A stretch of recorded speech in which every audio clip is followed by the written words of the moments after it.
Bonjour.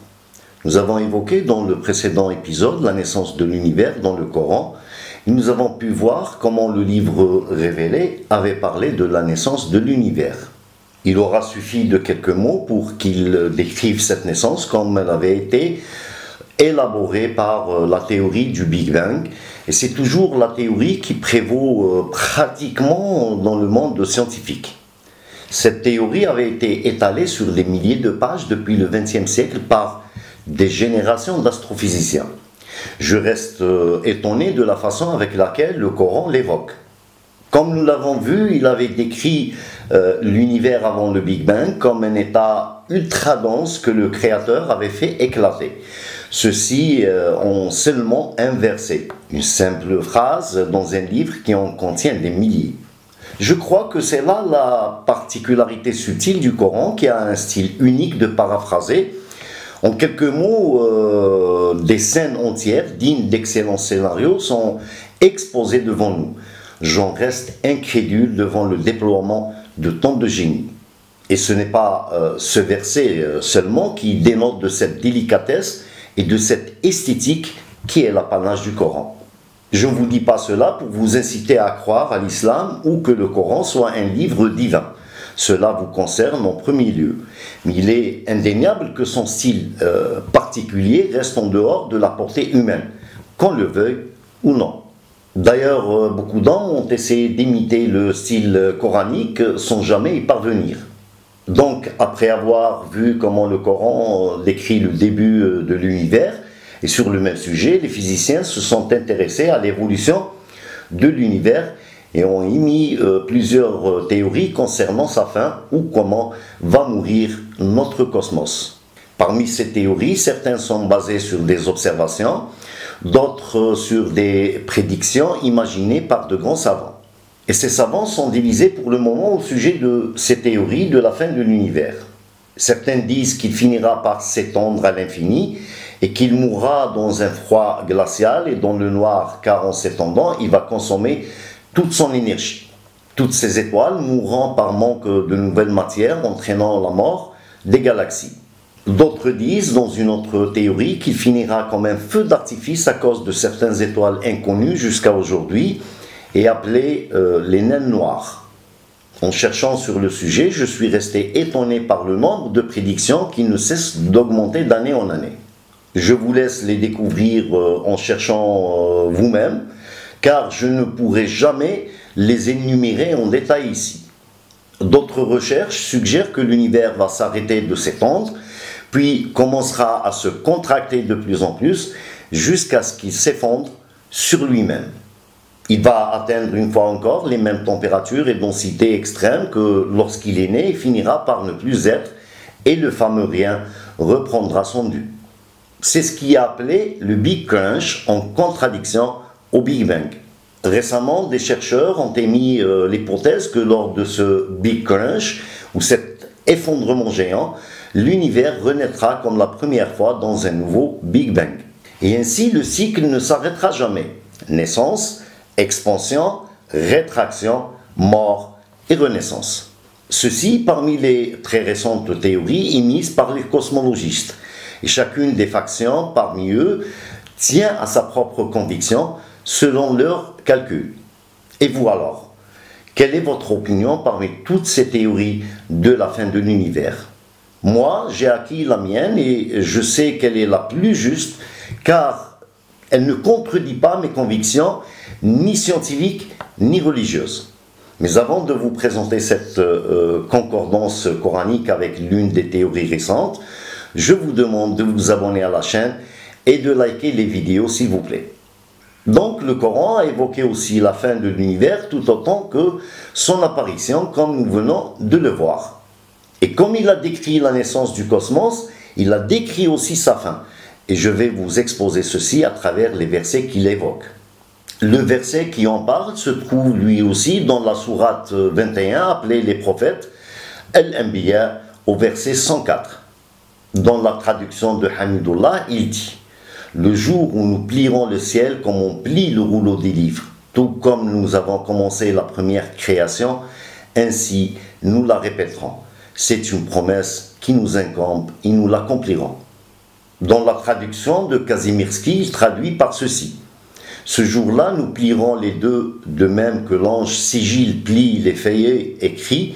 Comme nous avons produit la création, de même nous la ferons rentrer. C'est une promesse qui nous oblige, nous l'accomplirons. Dans celle de Savary, il traduit ce verset comme cela. Alors nous plierons les cieux comme l'ange, c'est elle, plie un livre. Nous avons créé le premier homme de rien, nous le ferons sortir une seconde fois du néant. Nous sommes garants de cette promesse et nous l'accomplirons.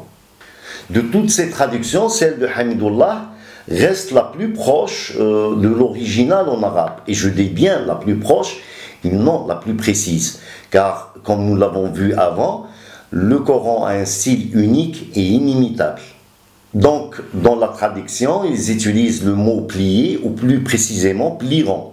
Mais ce mot qui est en arabe natwi supporte plusieurs synonymes.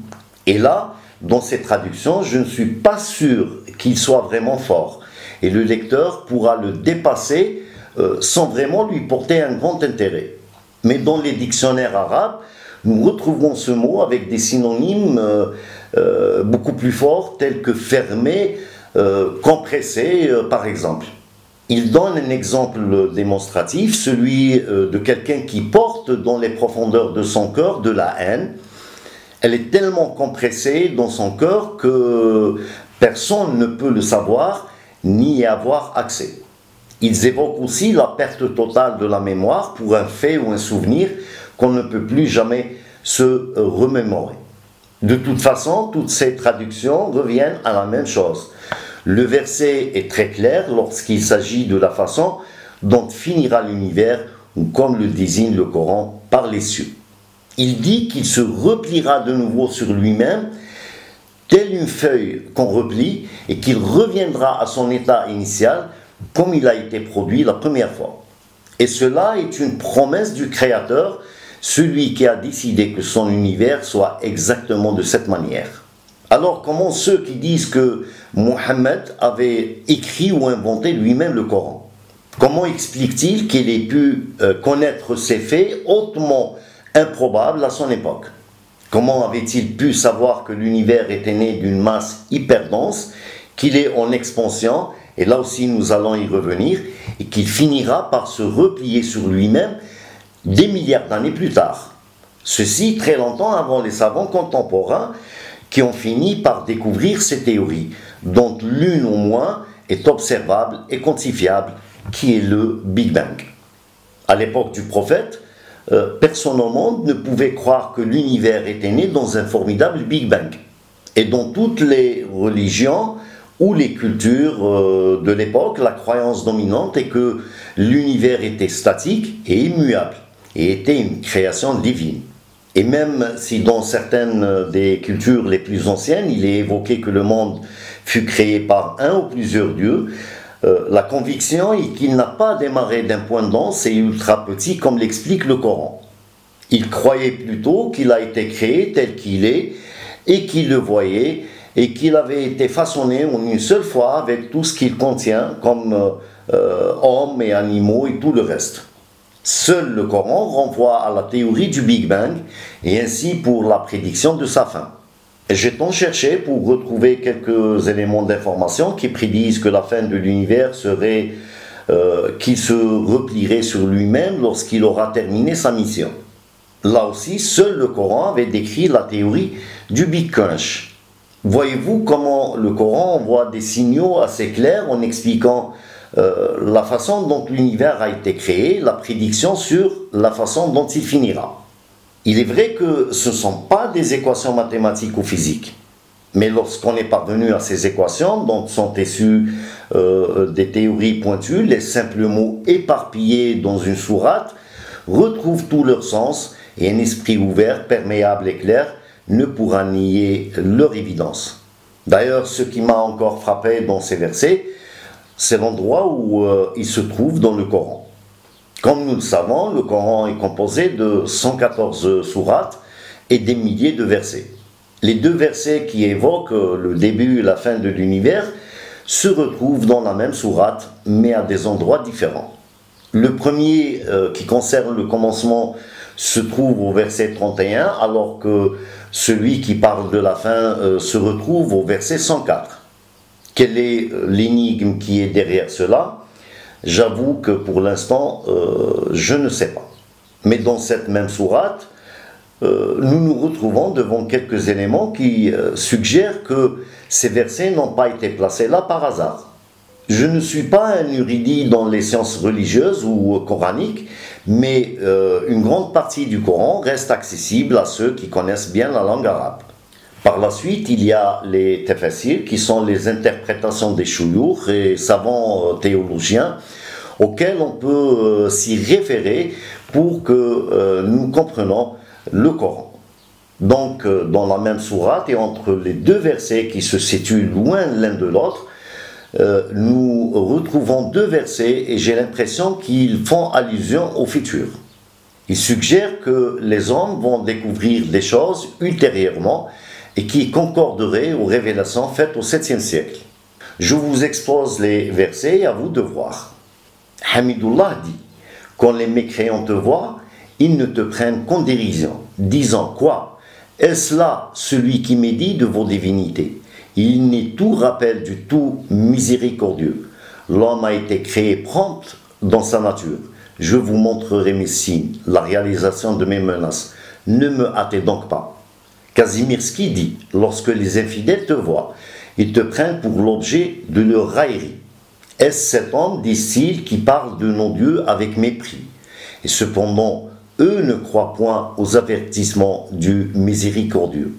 L'homme a été créé de précipitation, mais je vous ferai voir mes signes, et vous ne chercherez point à les accélérer. Savary dit: à ton aspect, les idolâtres s'armeront de plaisanteries. Est-ce là, diront-ils, celui qui attaque nos dieux? Et il ose insulter au miséricordieux. L'homme est d'un naturel prompt et ardent. Je vous ferai voir les effets de ma puissance, et vous ne demanderez plus qu'il soit accéléré. Connaissant l'arabe, je crois que la traduction de ces deux versets qui correspond le mieux au Coran est celle de Savary. Le Coran lance ces signes ou même des menaces et suggère aux hommes qui sont de nature impatiente et trop prompte et ardents que ces signes vont se révéler tôt ou tard. Alors il leur dit: ne vous impatientez pas. Il y aura des hommes qui découvriront avec évidence ce que vous ne croyez pas aujourd'hui, ou que vous ne comprenez pas maintenant. Ceci pour parler du début de l'univers et de sa fin.